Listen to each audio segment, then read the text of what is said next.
mungkin dalam prosesi itu tanpa adanya gamelan, Apakah bisa seorang seperti ini menggunakan ritika dan niatnya nista Benar. gending masih berjalan. Mohon maaf, tolong niki sekegong mangde merariana. Itu sering terjadi. Sering terjadi. pukul banyak atau pukul desa bersuara, mau tidak mau harus tedun.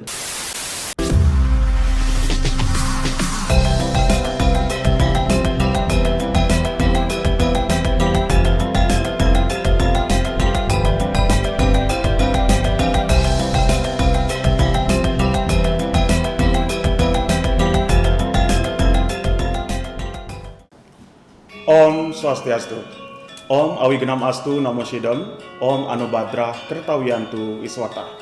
Semoga pemikiran yang baik datang dari segala penjuru. Kembali lagi dalam acara yaitu Pemalen Penyuluhan Media Online, masih bersama saya selaku pemandu acara Adi Arta. Pada kesempatan ini kita sudah menghadirkan dua tokoh narasumber.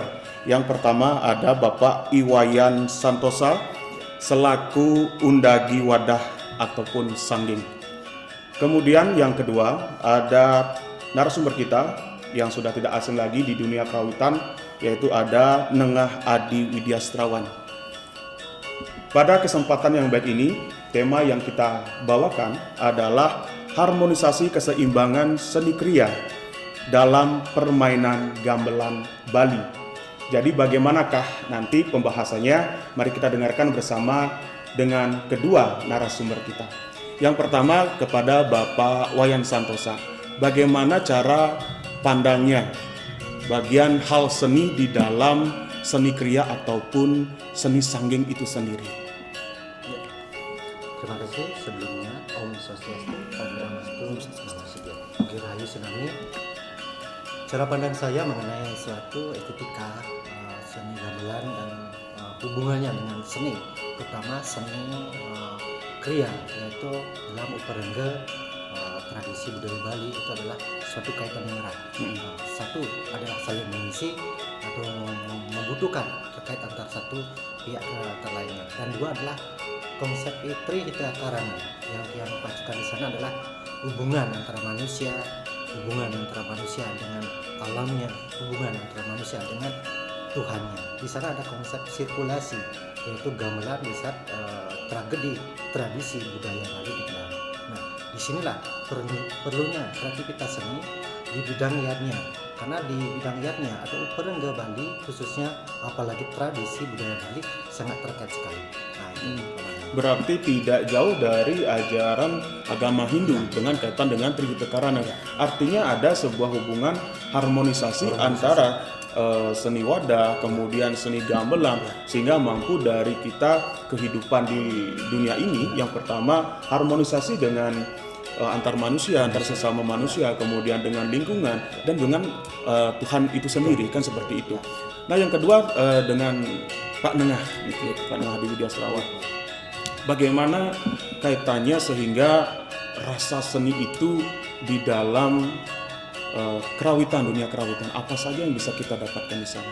mungkin kita atau dia sendiri ya, kita awali dulu dengan sebuah harmonisasi. Apa itu harmonisasi?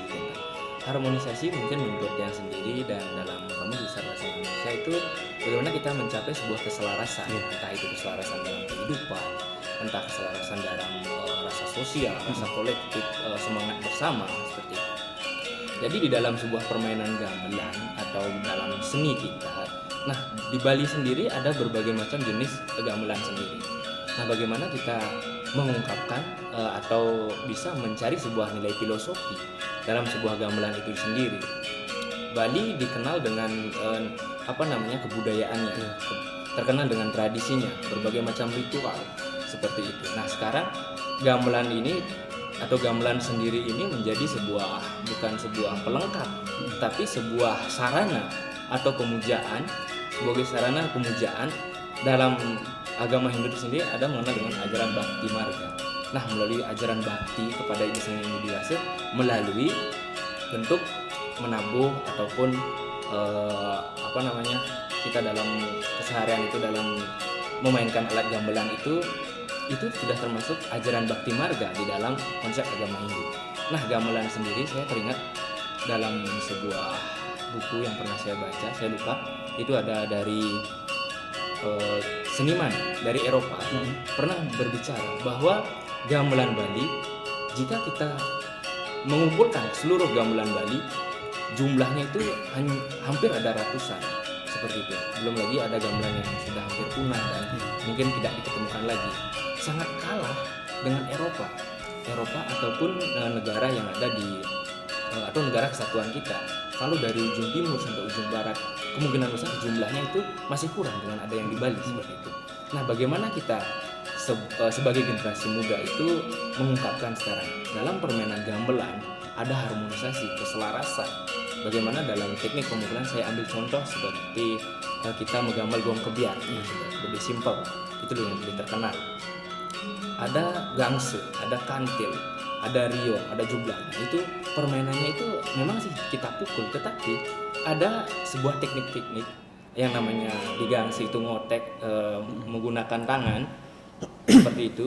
Itu teknik pukulannya berbeda antara gangse dan riong, tetapi mampu menunjukkan sebuah keharmonisan, keselarasan dalam permainannya seperti itu. Nah, jadi bagaimana kita sebagai umat dalam menjaga rasa sosial itu mampu mengaplikasikan keselarasan yang ada dalam teknik permainan dan dalam kehidupan kita seperti itu. Walaupun kita berbeda, walaupun gamelan itu berbeda, tetapi dalam sudut pandang kebersamaan dia mampu menjadi sebuah alat media untuk pemersatu dalam artian dalam teknik pukulan itu, dalam teknik permainannya dia berbeda, tetapi menjadi sebuah jalinan atau menjadi sebuah bait lagu yang cukup kita dengarkan sangat merdu seperti itu.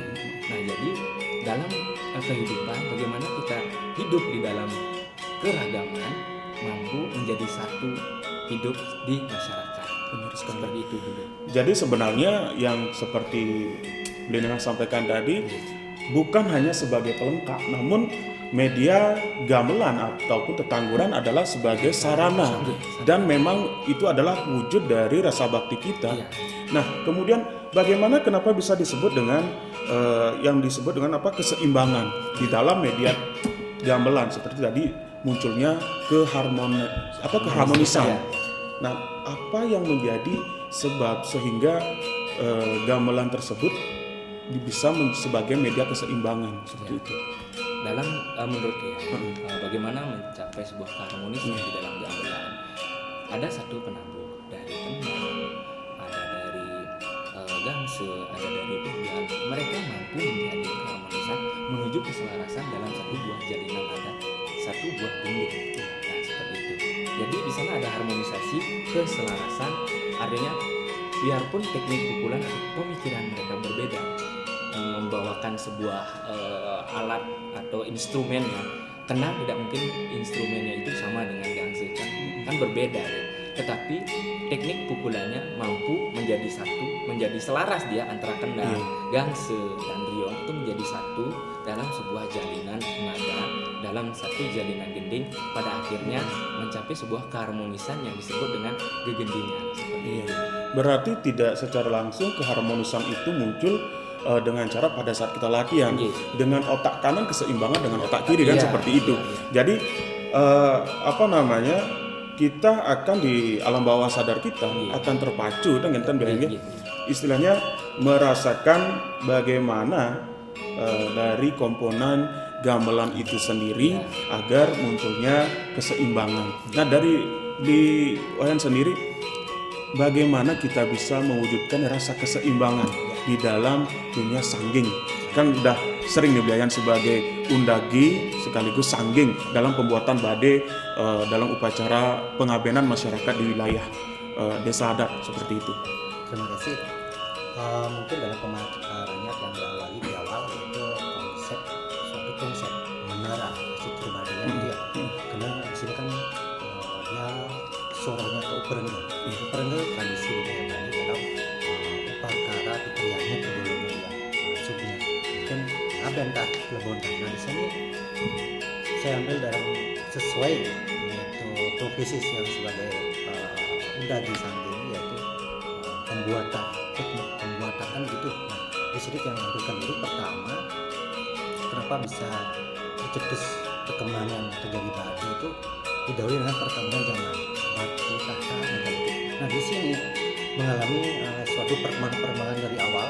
Yang pertama adalah yang dicetuskan oleh leluhur kita itu berupa pepanggi. Nah, pepanggi ini bermanifestasi lagi atau berkembang lagi menjadi yang namanya joli. Joli ada peningkatan gitu. Terus joli ada namanya pepanggi. Bukan dari kata kasar pepanggi. Memang awalnya pepanggi, tapi udah perkembangan dia menyerupai sejenis wadah, tapi tidak memakai palit. Dia pepanggi. Itu ini nama ini belum publik lah. Yang publik adalah pengosongan. Nah, kembali lagi ke pepanggi, berkembang lagi namanya itu mulai berwadah. Wadah. Nah, wadah ini adalah suatu yang menampilkan suatu komponen yang kadang-kadang disandarkan satu palis saja. Nah, udah wadah ini baru berkembang lagi. Dia menjadi suatu arsitektur atau menara bade. Nah, mungkin awam tidak asing lagi. Kenapa bade? Pasti jelasnya dua komponen ini pasti orang-orang umum bisa melihat. Satu pakai atap yang bertumpang, dua pakai mengalir. Kan itu pasti itu. Nah di sini dalam konsep arsitektur bade, pembuatan bade itu menggunakan 6 konsep dalam pembuatannya, yaitu atau difungsikan juga sebagai simbolis dalam pembuatannya. Bade yang pertama disimbolkan sebagai simbol gunung, dari bawah ke atas tengah ke gunung. Nah dalam taraf yang berkolaborasi atau bermain di seni art pembuatan bade dan sabun ini adalah dari keturunan namanya yang pakai itu adalah simbol gunung. Tapi dalam notebook, dalam buku-buku Kosali itu disimbol dengan Gunung Mulyawan. Mungkin dalam tafsirnya gunung yang tertinggi atau kelas di sini tanya itu. Konsep yang kedua adalah Triloka atau Minasa Triloka. Ada Jana Loka, itu adalah alam godaan. Manusia dalam simbolik atau palit bade itu ada namanya alam godaan satipu, di mana manusia dalam kehidupannya di dunia itu harus mengendalikan yang namanya satipu, itu alam godaan. Terus ada namanya pertama Jana Loka, kedua namanya Guru Loka, alam kesadaran, spirit kesadaran, di mana manusia dalam kehidupan ini dia berkesadaran full dalam dirinya sendiri, dalam pikiran bawah sadarnya, sugestinya, apapun dalam tindakannya, ia mengakses konsep Trikaya Pancasuda dalam pembentukan karya kelak nanti. Nah konsep yang ketiga, bukan yang kedua, tapi masih urutan yang 1, 2, 3 mungkin. Pertama Jana Loka, Guru Loka, Indra Loka. Nah Indra Loka adalah suatu pola alam semesta dan alam pikiran, artinya pelepasan ya. Nah ini disimbolkan dengan di atap bade itu. Yang guru tapi yang pertama di Jana Loka disimbolkan di Bubali, kan ada galah-galah di sana. Di sana harus melepaskan dia segala karma buruknya selama di dunia dengan saat itu. Nah, konsep ketiga disimpan Dewa Rupa atau Dewa Raja.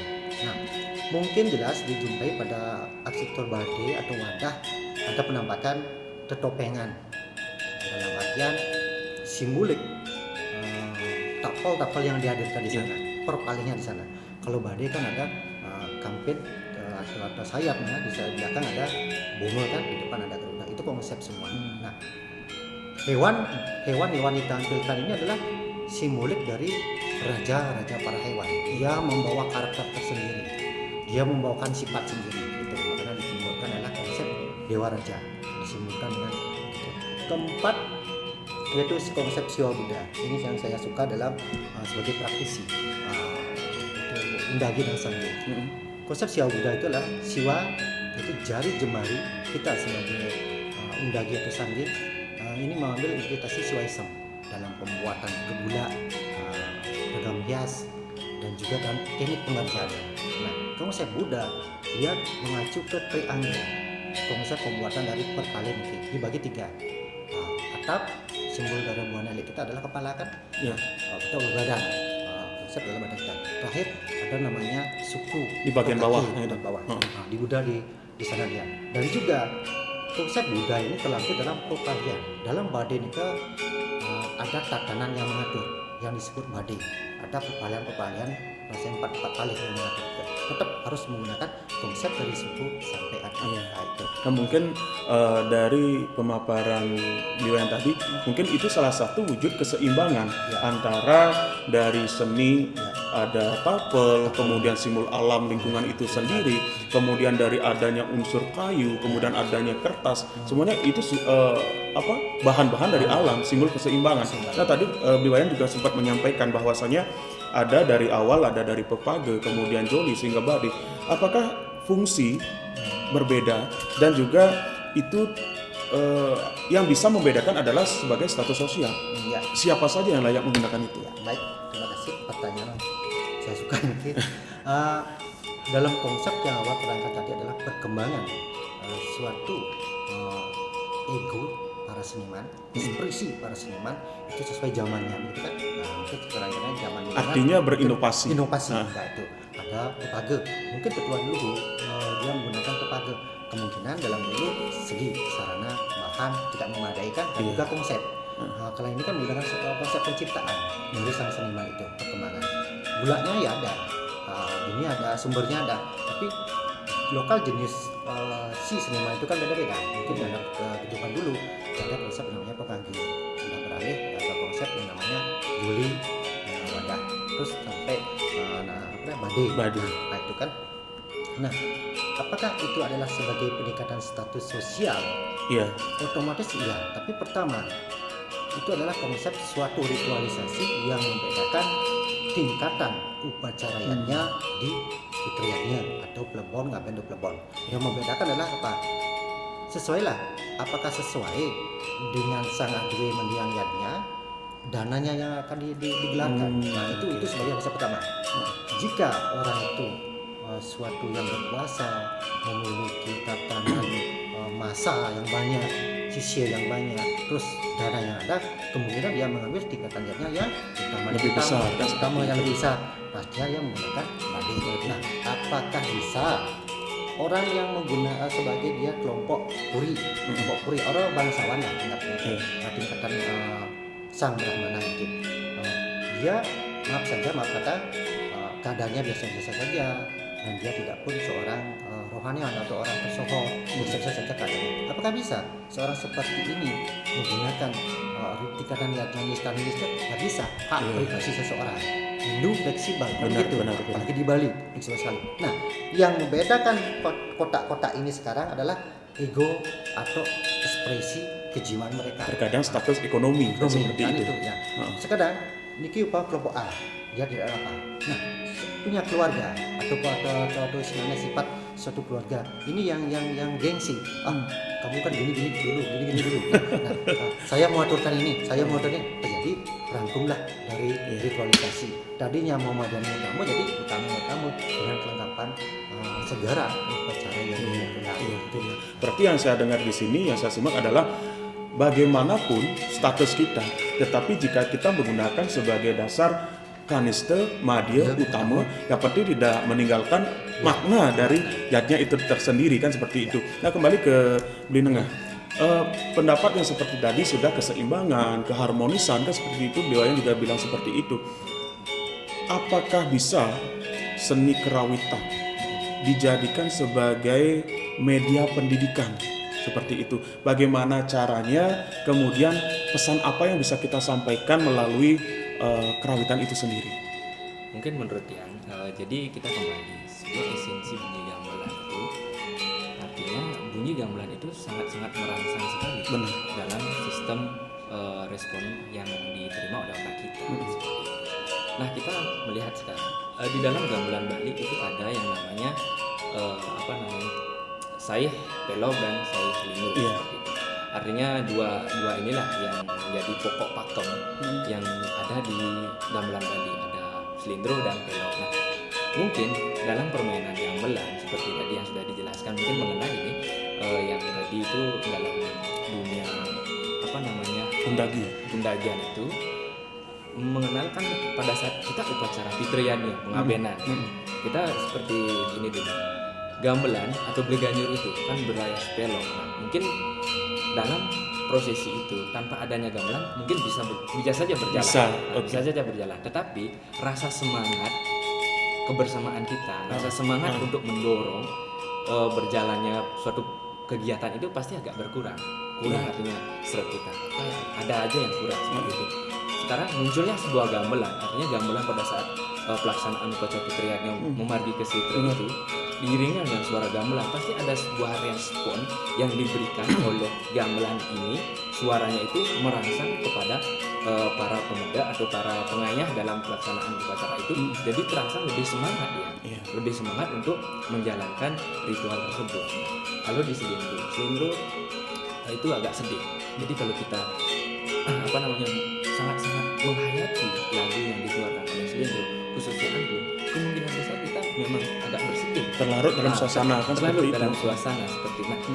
Sangat besar sekali apa yang dikeluarkan oleh vibrasi yang dikeluarkan oleh suara-suara gamelan itu terhadap stimulus atau respon yang akan kita dapatkan dari suara gamelan seperti itu. Nah, jadi dalam permainan gamelan kita menyeimbangkan antara otak kanan dan otak kiri seperti itu. Jadi ada respon atau sesuatu reaksi yang diterima oleh panca indera kita sehingga kita bisa memainkan, atau pada saat pelaksanaan itu secara tidak langsung kita melalui dari dengaran saja seperti ini.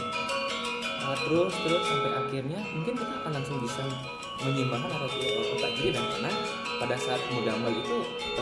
Kita otomatis akan mengikuti hal tersebut seperti itu. Jadi secara psikometrik atau skill kita akan dirasa untuk menjadi atau untuk terangsang berinteraksi secara tidak langsung memainkan gamelan itu seperti itu. Jadi nilai pendidikan yang kita dapatkan pada saat permainan gamelan yang lebih cenderung saya lihat itu kemampuan atau skill kita atau dalam keseimbangan otak kiri dan otak kanan kita itu sangat terlatih dalam dalam permainan atau dalam teknik-teknik di gamelan itu sendiri. Di samping nilai pendidikan itu, kita bisa juga bersosialisasi. Pendidikan sosialisasi ini sangat penting untuk menumbuhkan karakter kita. Ada rasa karakter bertanggung jawab dalam permainan atau di dalam dalam ikatan sebuah persatuan gamelan itu.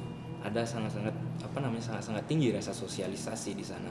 Orang-orang bagaimanapun karakternya itu sangat bersatu di sana. Nah, sekarang bagaimana dalam persatuan itu kita mampu membangkitkan nilai karakter kita.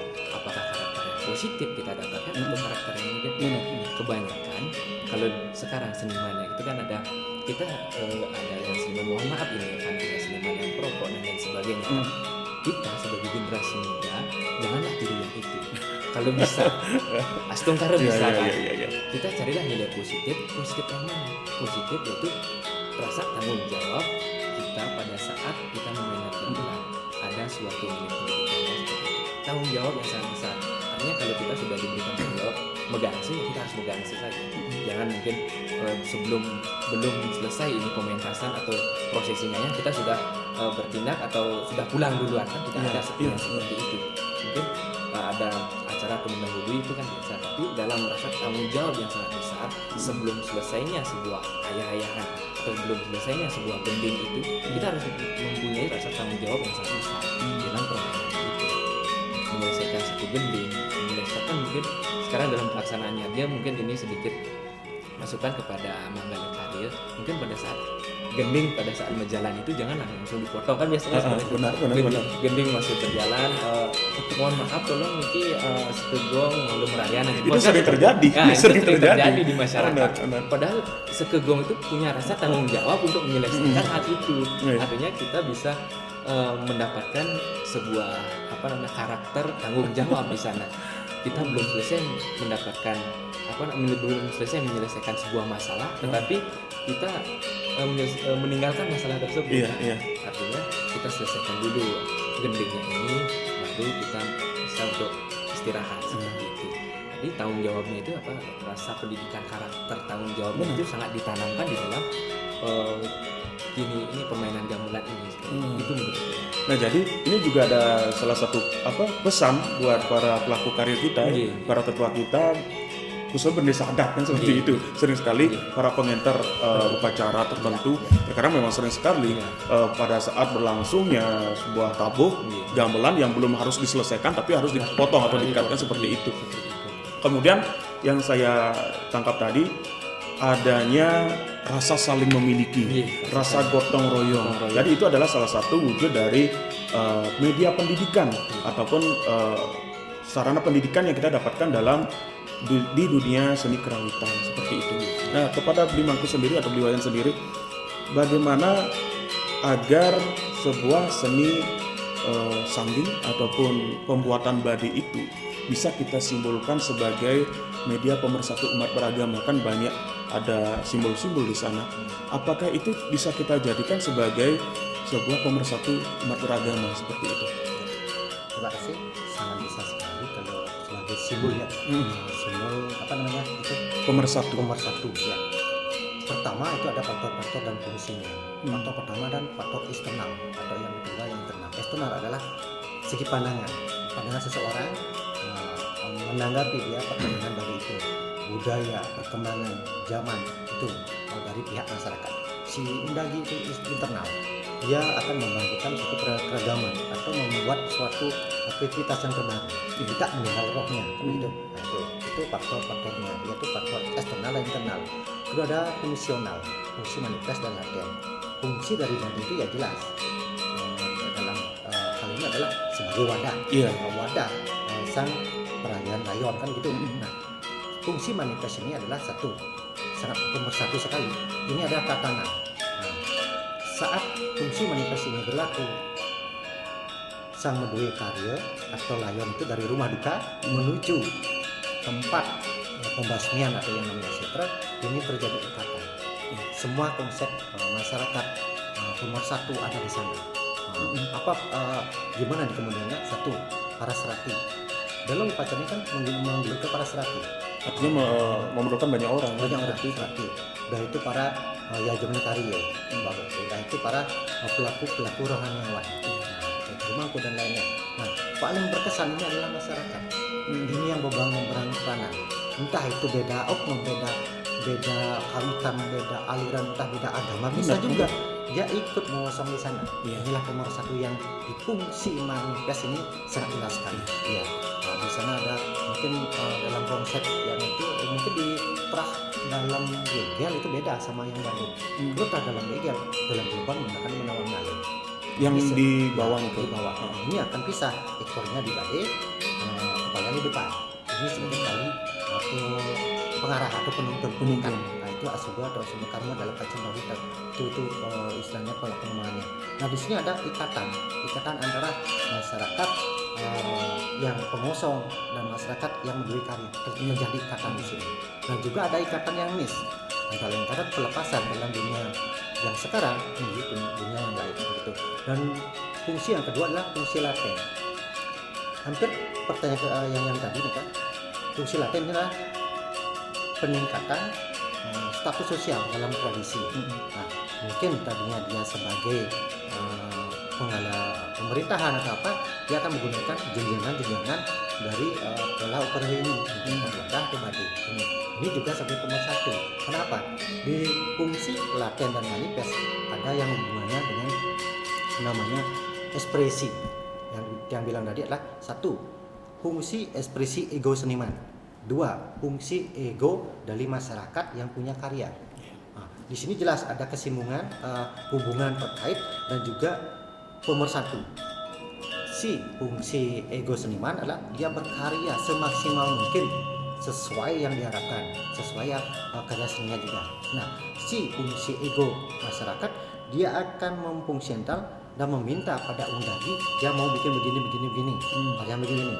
Dan masyarakat yang di sana juga akan gini menantikan hasil karya itu. Nah, di sini ada ikatan pemersatu dari hal tersebut. Artinya ada unsur gotong royong. Ya, gotong royong. Walaupun tadinya antar tetangga kita yang tadinya istilahnya ada sebuah permasalahan, tetapi jika sudah jenazah itu diturunkan, ada rasa inisiatif membantu. Ya, karena kan di ketah atau di setah atau di semua cara suka duka apa itu. Nah, diatur dalam prarom dan awi. Dan kue apapun bahasanya kan di Benar. Bali kue kan. Heeh, Nah, heeh. dalam keadaan ini pukul Banjar atau pukul desa bersuara, mau tidak mau harus pedun. Iya. Nah, suka duka begitu. Artinya ada ikatan di Iya, desa iya. adat itu sendiri. Kita. Benar, Bukan- benar. bukan liar lah kita di Bali. Banyak konsep yang kita bisa cantumkan dalam apresiasi pemersatu bangsa khususnya estetika di Bali. Iya. Nah, dari pembahasan kita tadi, apakah ada dasarnya? Ya itu. Ada dasarnya ataupun sumber sastra itu tersendiri hingga terjadinya sebuah sebab dari seni wadah kemudian bisa dibilang sebagai simbol keharmonisan. Nah, adakah sastra yang terkait tentang itu? Baik, terima kasih juga mengenai sumber atau barometer khususnya di Bali.